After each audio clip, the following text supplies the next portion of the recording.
And, all right, we are going to be studying what's the big deal with the Genesis. Why are we studying Genesis anyway? You know, we studied the first 3 chapters so far. It took us 4 weeks. My goal is to try to get to chapter 9 if we can. At least I want to get through 6. But I thought I wanted to study a little bit first to get into it and then talk about why this stuff is important.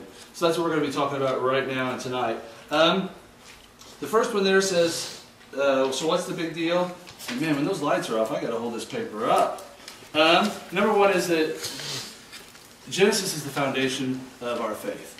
Because if Genesis chapter 1 is a lie, guess what else about the Bible? Everything. The whole thing's a lie. If there is no God who created the world, then there is no God who helped the Israelites cross the Red Sea. There's no God who gave Samson strength. There's no God who made David kill Goliath. There's no God who had a son named Jesus who was born in a manger from a virgin in Bethlehem.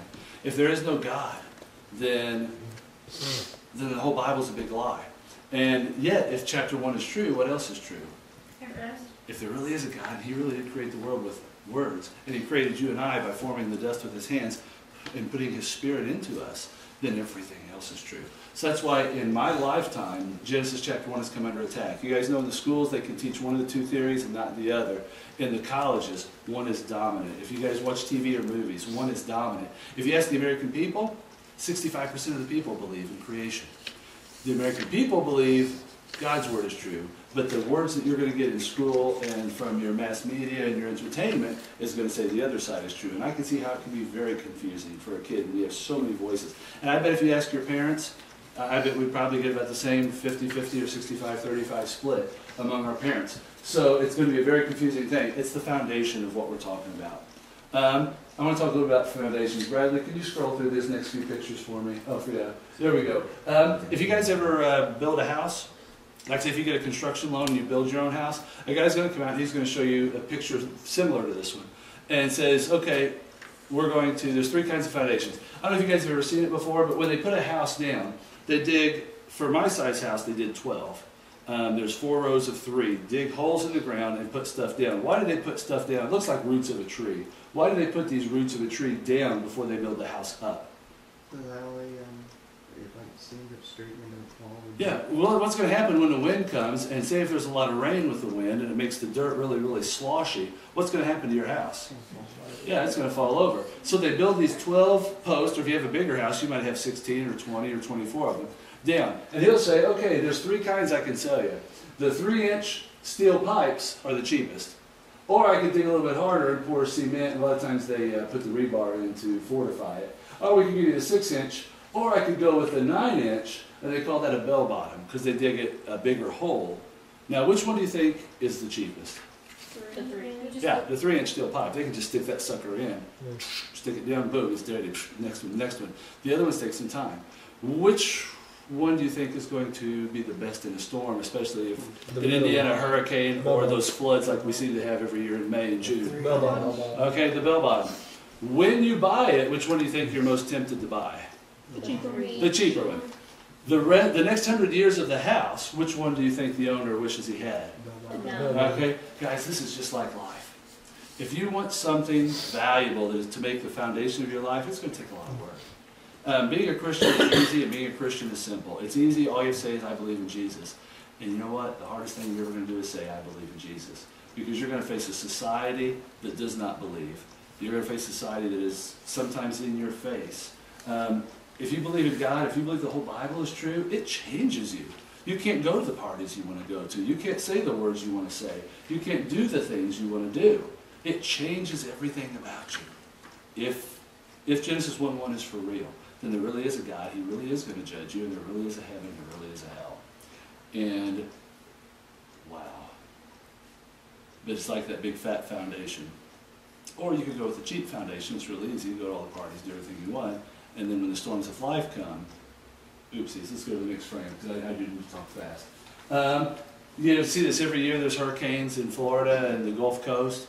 And the hurricanes come through and you see a picture of the houses, and there's about 10 houses that are standing up tall, and there's about 10 houses that are falling over. And you can tell real fast which guy bought the expensive foundation. And kids, I'll tell you, you guys are young, you're going to have 50 or 60 or 70 more years on this planet, and there's going to be storms in your life. You're going to lose jobs, you're going to have people who you thought loved you don't love you anymore, you're going to have people you love dearly who will die, you'll have tragedies in your life. There will be storms in your life. You need a firm foundation. And that foundation is Genesis chapter 1. Let's go to the next one. The average tree has 3 times the roots down as it has branches up. Can anybody guess why? Besides you. What's that? Yeah, because what if it had the same amount up as it had down? What would happen when the wind blew? And you've seen those sometimes, haven't you? Sometimes when you see a bad windstorm and you see the trees falling over and the roots are sticking up because it didn't have enough roots down. You know that the tree grows down in the winter and up in the summer. Why does it grow in the winter? Down. Yeah, because it knows in the future it's going to grow up. You kids are going to grow. Your minds are fully developed by the time you're 25. So you kids are 15, you've got 10 more years that your brains are going to grow and expand and become smarter. But before you grow up, you need to grow down so you can handle it. Go to the next frame. I want to teach you guys something. I ran into these the last time Amy and I back in it's 93. Out west in Yellowstone National Park and many places in the Rocky Mountain area of the United States, these trees are dominant. They're called aspens. Have you guys ever seen these? Well, I'm sure you've seen them in movies and stuff. I don't know if you've ever traveled out west. They're not that fat. They're skinny trees, and they go way up, and they only grow on the top of the tree. So as the tree grows up, the bottom branches kind of just die off and fall down. The neat thing about them is they don't make seeds. The aspen does not have roots that are deeper than 6 feet down in the ground. They're not deep, but they are wide. They go and they go and they go. How an aspen tree gives birth to another aspen tree is, at some parts the root will turn and go up. And when it goes up, it pops out of the ground. And guess what happens when it pops out of the ground? Yeah, every aspen tree in the forest, that's what I mean saying. Every aspen tree in the forest is tied to every other aspen tree.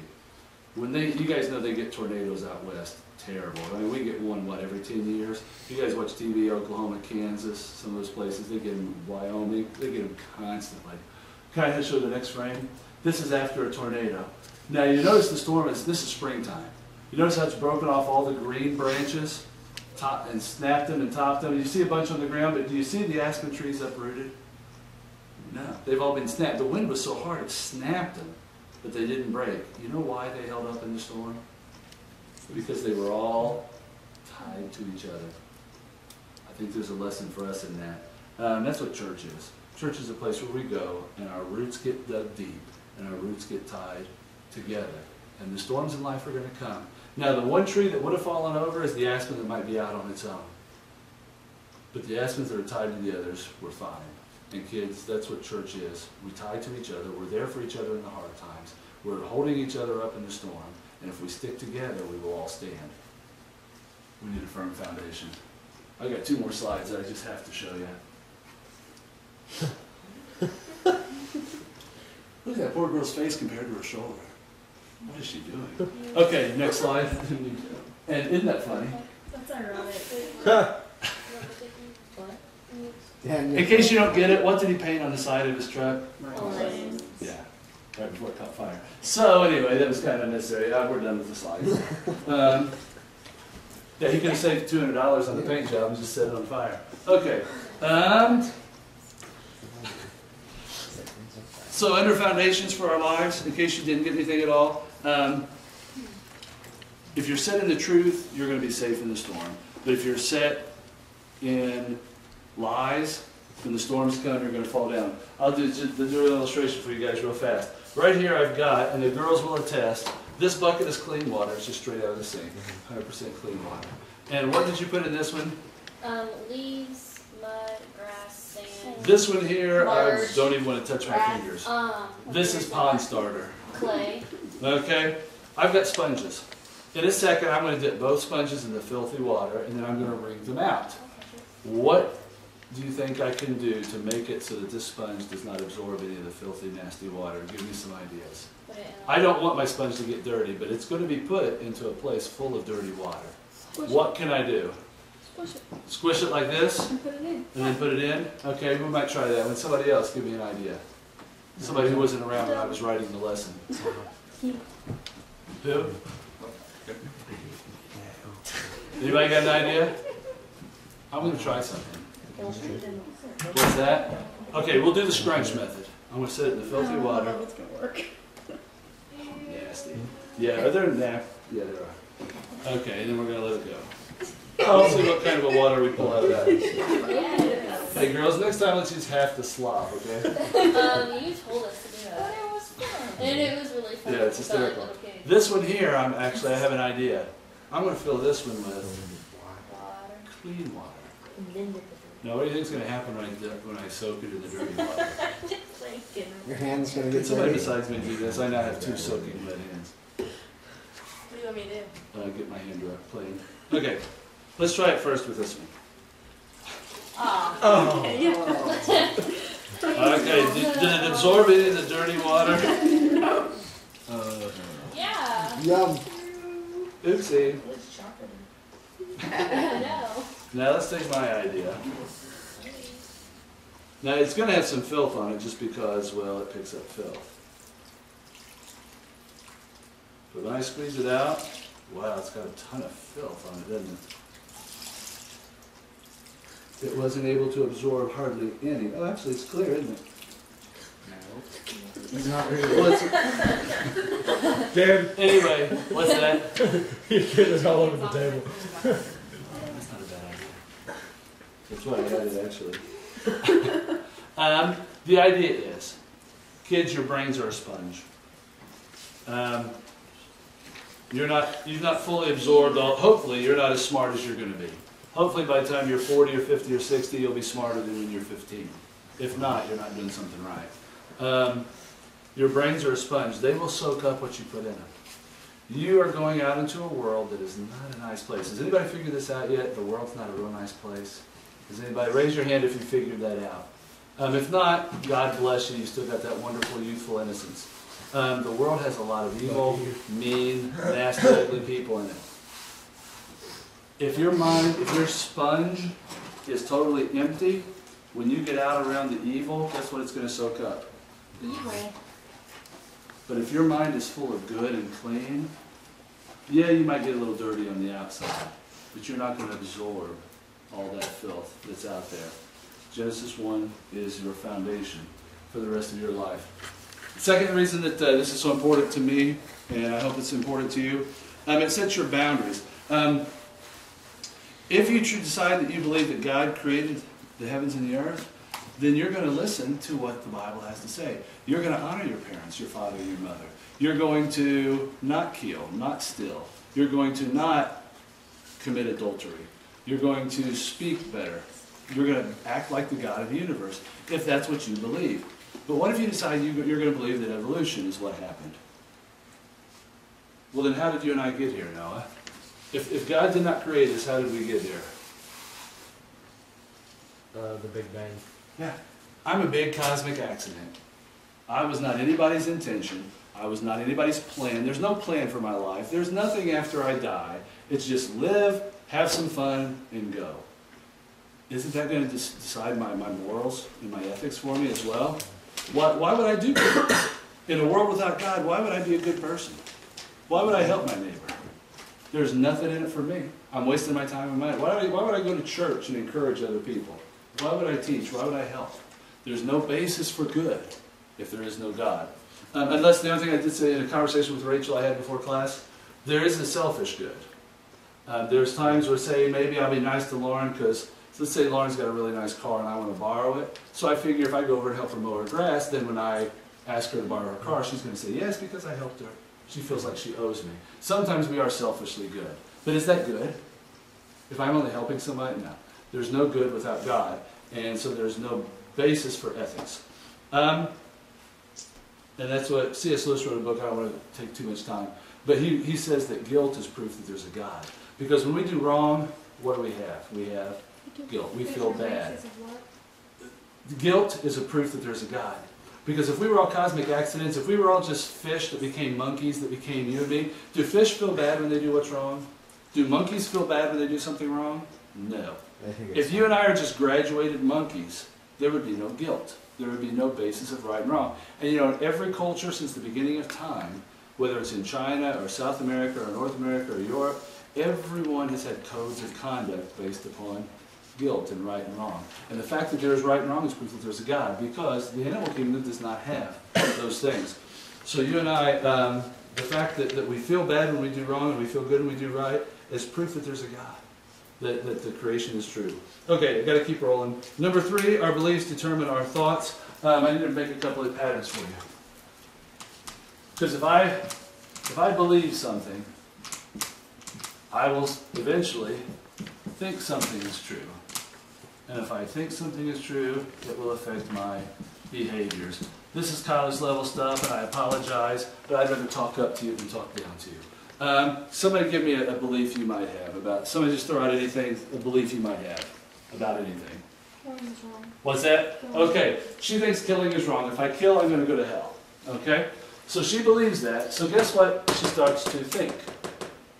What does Rachel start to think? I'm not ever going to kill somebody. I really hate Kia, but I'm not going to kill her because that might send me to hell. It's wrong behavior.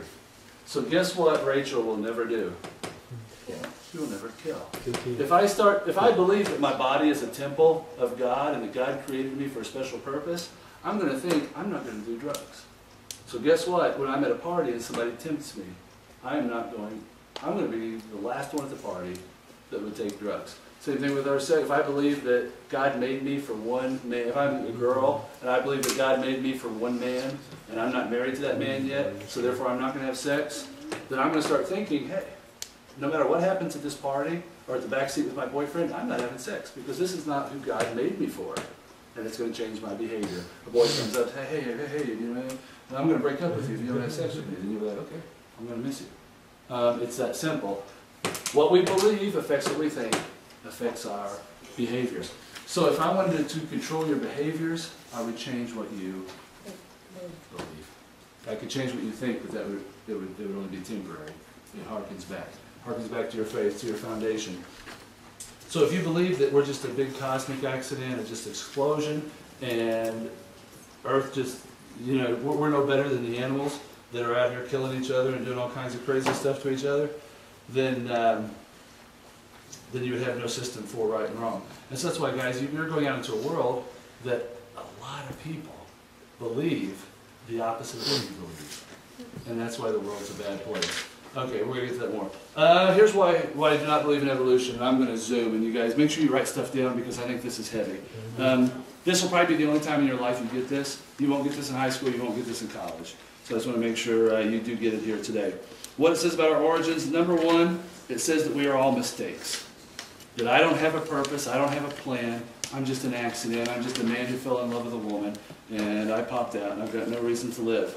Do you know this became commonplace being taught in the United States of America in the 50s. The Scopes monkey trial took place in the 20s, but it didn't really go across the country until about the 50s. In the 1950s, my mom and dad were growing up. They were in high school. And they've told me that they left the house. They didn't even have a lock on their house. They didn't have a key. The dad had a car. He kept the key in the car. If you had to get somewhere, he went to his 4 years, he went to college. He lived in Indiana, but went to a college in Knoxville, Tennessee.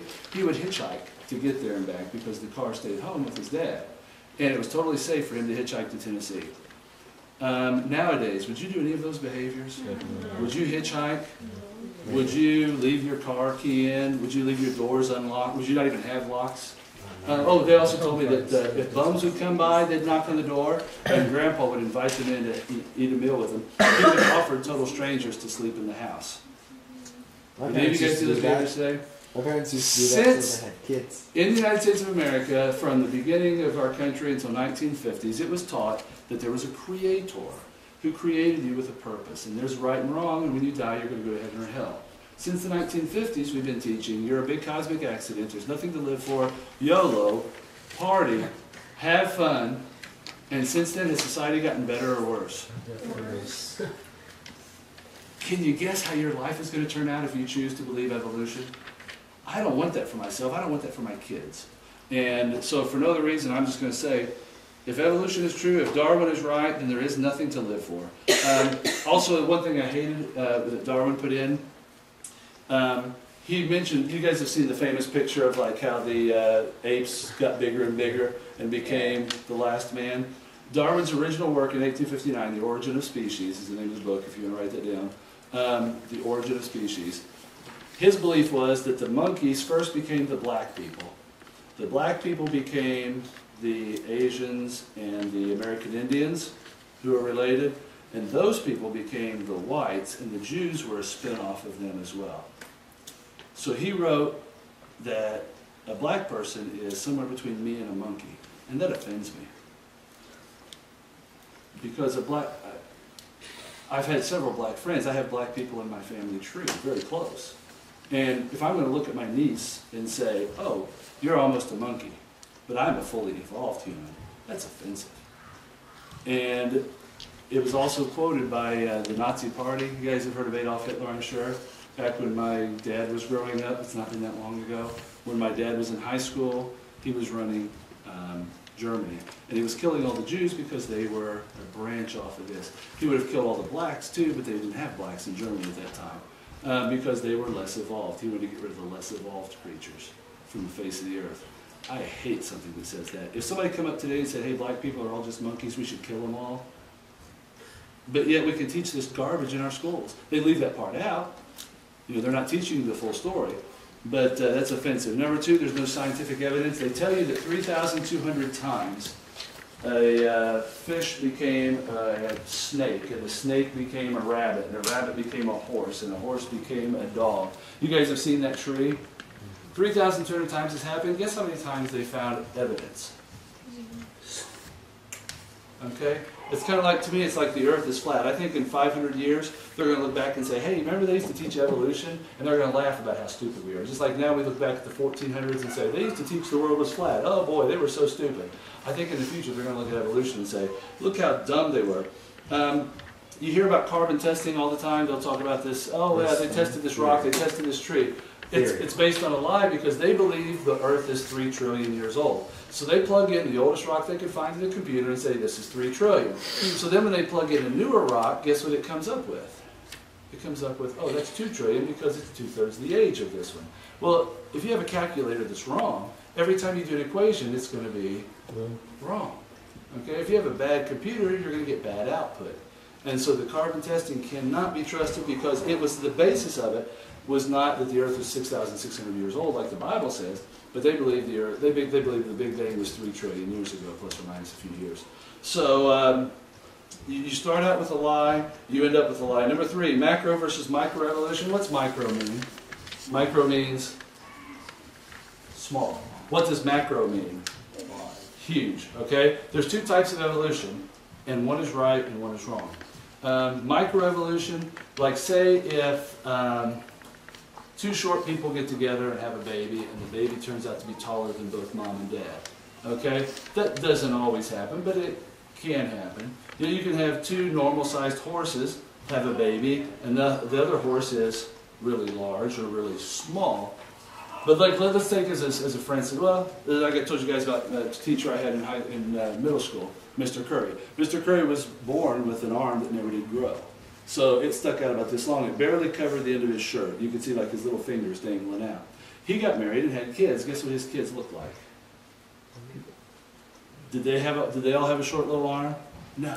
Microevolution happens. There are times your kids are not going to be identical to you. There's going to be little changes.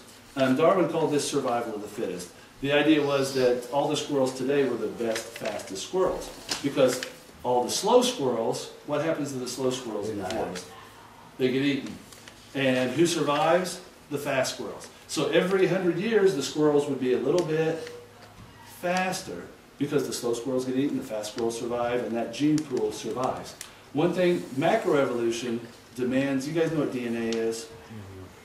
It's the strand of like, what are they, the 1,440, is that right, 1,440 genomes on a DNA strand? And when two people have a baby, they can tell who the daddy is. Do you know how? They tell who the mommy is by doing testing. You know how? They test the DNA. Okay? Because the child is half the mother and half of the father. Does the DNA strand change? Does the DNA strand mutate if an individual has a mutation like Mr. Curry had? No, his kids were like this. Okay? Because he had a microevolution, not a macroevolution. Okay? His child was just a little bit different. But for two foxes to get together and give birth to a horse, it's impossible. And that's why they can't do it in a science lab. It'll never happen. They found this monkey that they call Lucy. Have you guys heard about that in your science books? Yeah. It's supposed to be one that's between a half man, half ape. They found out now through science that it's all ape. And they just, but they don't change the books that fast. But anyway, microevolution is possible. It is possible for two people to have a child that doesn't look. Maybe Amy and I are both slow, and my son Sam is really fast. That happens. Microevolution, little changes can happen over the course of time. Huge changes. Two people are never going to give birth to a Vulcan. Have you guys ever watched Star Trek? What's the next evolution? Okay, that'll never happen. Paleontology. Whoa. I want to show you guys. I tell you what, we're going to finish this next week and then do chapter 4. Because this is too important to cut, but I also think it's too important to cut. Let me finish the why I don't believe in evolution. You guys know there was once a huge catastrophe. You've read about this, I'm sure. There was once a huge catastrophe on the Earth. Can you guys draw with your pens something like that? Make the Grand Canyon. Because they actually found this in the Grand Canyon in the United States of America out in Arizona. You guys know there was once a huge catastrophe. Some people say it was a huge flood. Some people say it was a worldwide ice age. Some people say it was an asteroid that hit the Earth and caused a big mushroom cloud. But there was one time the whole Earth was covered. Because of that, how we know that is because there are fossils. Who knows what this is? Yes, Correct, it's a triceratops. Okay, if you dig down deep out in Colorado and Arizona and Utah and other parts of the world that are way up high, you find things called fossils. Okay, what makes a fossil? Because if your dog dies and lays on the ground, is it going to fossilize? What's going to happen to your dead dog? Okay, the ants and the bugs come and they eat it and they pick it clean, and what happens to the bones? Yeah, the bones decay and they become soil. Okay? So how is it that we can dig all over the world, on all 7 continents, and find fossils? Did things not decay millions of years ago? Water. Actually, they did. There had to have been something that fossilized. Okay? So there had to have been a huge ball of ice kill this thing and preserve it. And if the bones get preserved long enough, the bones become fossils. They become rocks. You can pick one of these fossils up and hit somebody and it really hurts. It doesn't snap. All over the world there are fossils. Now, if, for instance, they said tar pits when I was growing up. I even laughed at that when I was like 7 years old. I was like, these scientists are clowns. Say if the Grand Canyon was going to show us fossils, how do you think these fossils would be arranged? Oldest on bottom and the other ones on top. Okay, exactly right. The newest one's on top. We're now in what's called the Cenozoic age. You guys want to throw down some knowledge? Paleontology, I forget. Oh, it's Mesozoic. Yeah. Meso is the Greek word for middle. The Mesozoic is when there was dinosaurs.